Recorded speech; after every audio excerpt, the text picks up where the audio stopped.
welcome back to my channel. So today I have a quite interesting car to be present to you all, which is the Nissan Leaf. So this car is launched back in 2019. Nissan Malaysia introduced the second generation Leaf in Malaysia. When the first generation Nissan Leaf came into Malaysia is in a CPU form, whereas this one still imported unit from Japan. So as you can see, CPU Japan, because currently Nissan does not have any production plant to produce this rather rare and rather special car, because this car run on 40 kilowatt lithium ion battery, which produces 110 kilowatt, basically 150 PS, and also 320 Newton meters of torque. And transmission, it does not have any automatic or CVT. It's a single speed reduction gearbox. So the max driving range of the Nissan Leaf, as you all know, electric car, it does not use petrol, so it claims to be 311 km based on NEDC test mode. So let's look at the overall styling of the Nissan Leaf.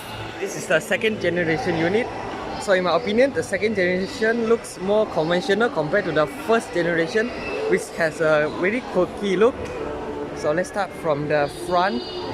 So the overall styling, as you can see, it has the Nissan V-Motion design as you found in the Serena, X-Trail and some other Nissan model.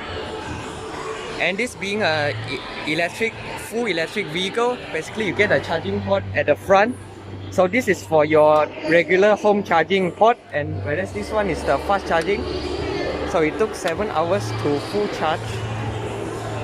So as you can see, the front, it does not have any grille, it's completely blocked because it does not need any intake, because this car is run on battery. As you can see, this is the battery of the Nissan Leaf.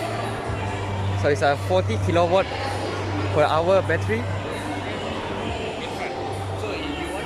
So this is the LED headlight, and down here still remains bulb. This is the side profile of the Nissan Leaf, a pretty conventional C segment hatchback.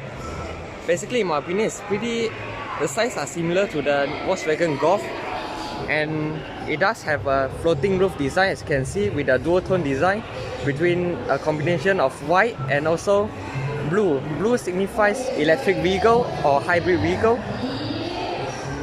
And right here you get a set of 17-inch dual tone alloy rim measuring 215/50 17-inch. So the front being McPherson strut, the rear being torsion beam. So you get all around disc brake being a front ventilated disc, the rears are solid discs. So this car is priced tag at around 188,888 ringgit. So it's rather expensive for most Malaysia buyer who are looking for a C segment hatchback, because basically you have a Megane RS or basically the Volkswagen Golf. So this is the alternative choice if you don't want a petrol vehicle and you are the kind of person who are environmental friendly. And this is the batch zero emission, basically it does not use any fuel, and you get a 360-degree camera integrated at the side mirrors, and you get keyless entry for both front doors. So as you will notice, you basically get a blind forward collision warning. So the sensors are actually mounted at the front. So it does have autonomous emergency braking, but it's only for city. It does not detect pedestrian and interurban because of the cost saving, because if Nissan Malaysia add all those features, the price will go up until 300,000 ringgit Malaysia. And this is finished in gloss black. You get chrome door handles. So this is the rear of the Nissan Leaf.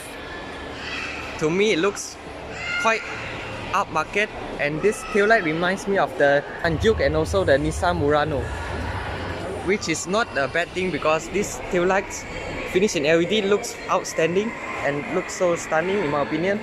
And you get a gloss black panel together with a zero emission and Leaf badge. So down here basically you get a reverse camera, but you are not getting a reverse sensor for around 200,000 ringgit Malaysia vehicle. So I think I hope Nissan will put this reverse camera because sometimes it's necessary, because sometimes reverse camera may not be accurate.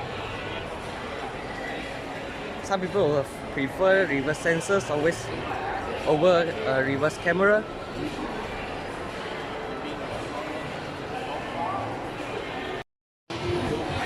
So let's get inside the car. So as you can see, you get manual adjustment seat instead of electronic because basically it will save some battery and also it's more cost efficient. So it's pretty cheap to maintain, and as you can see, you get a combination of leather and suede material. And this is the side airbags. So this car total have 6 airbags. And as you can see, you get some blue stitching to signify this is an electric vehicle. So let's close the door. So quite light, but it's a good thing because if the doors are heavy, basically it will affect the battery range. And as you can see, you get a chrome door handle, automatic window for driver's side, central locking, electronic retract mirror, and so this is your button. So as you can see, you get some blank buttons, but this is the charging timer off. This is to pop open the charging port in front. And as you all know, electric car, it does not have any sound, so when you activate this car will make a noise to alert the pedestrian. And this is Nissan's flat bottom design steering wheel. Basically it does not get Pro Pilot, but you get a regular cruise control, which is not a bad thing. But in around 200,000 ringgit Malaysia, we will expect it to have a autonomous ACC, basically adaptive cruise control, but it will push the price to over 200,000 ringgit Malaysia. So as you can see, you get a combination of LCD and analog. So this is the same combination as you can find in the new Nissan Almera, which to me is not a bad thing. I much prefer analog over LCD. So basically you get automatic headlights. So this is the center console of the Nissan Leaf, and as you can see, it's hard plastic for the dashboard, but at the side you get a mixture of soft touch material and soft touch leather with a blue stitching. So as you can see, the center console is rather basic for a 200,000 ringgit vehicle, and basically it does not get a full touchscreen as you found in the UK market. You get this rather simple radio unit. Also is equipped with 360-degree camera, which I showed you in the exterior tour, and you get the automatic climate control. These are single zone, and you have automatic mode, and this is your push start. So this being an imported unit from Japan, basically you get heated seat because basically Japan weather are rather cold, and you get a 12-volt charging port. Down here you get a compartment to store your phone. Unfortunately, it does not have wireless charging. And you get an eco mode right here, and e-pedal means you can operate the acceleration and brake by using the acceleration pedal only. So it does not require to push the brake. And this is the electronic shifter, shift by wire. So to drive, push to the left and down, neutral, push to the right, and to reverse, push to the right and out. To park, just press the P button. And this console are finished in gloss black, but it may leave some fingerprint as you can see, so you need to maintain it pretty well. You get an electronic parking brake, and as you can see, you get this other special texture.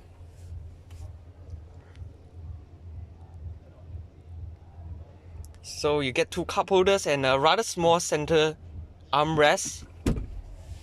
The inside, it reveals a rather small, a rather compact storage space, but it's better than none.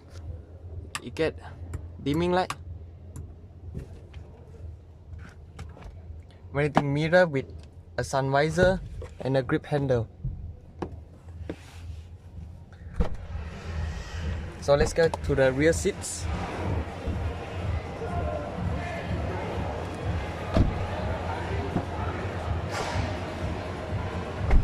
So you can fold down the rear seats by pulling this lever and that lever for the each side of the seat. The seats fold 60-40. So as I would notice, the rear actually you sit a bit above compared to the front, because basically batteries are mounted underneath the car. So as you can see, you get a rather big center hump, given that this is a front wheel drive vehicle.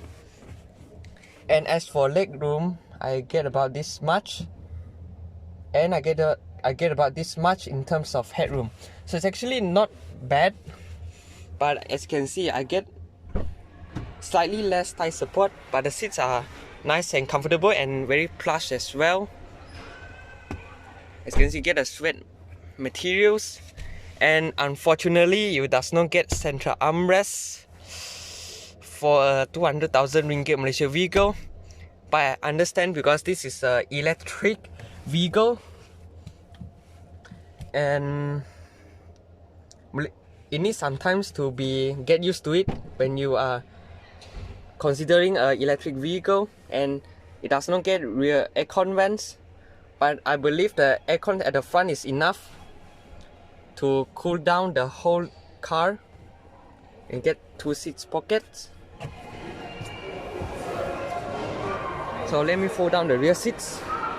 So it does not fold flat as you can see, but it still can fold the rear seats, and you get isofix. To open the boot, locate the touchpad underneath the Nissan badge. You get a cover which is attached at the boot, and basically it does not get spare tire, because as you can see, down is basically battery, and the jack tools are located at the side, and you get a net right here to store some small items, and a light at the side. So that's about it.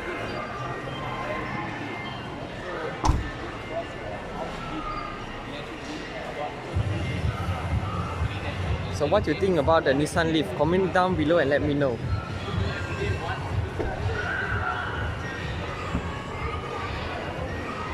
So yeah, this is my short walk around about this 2019 Nissan Leaf. So if you like my video, please remember to like, subscribe and share.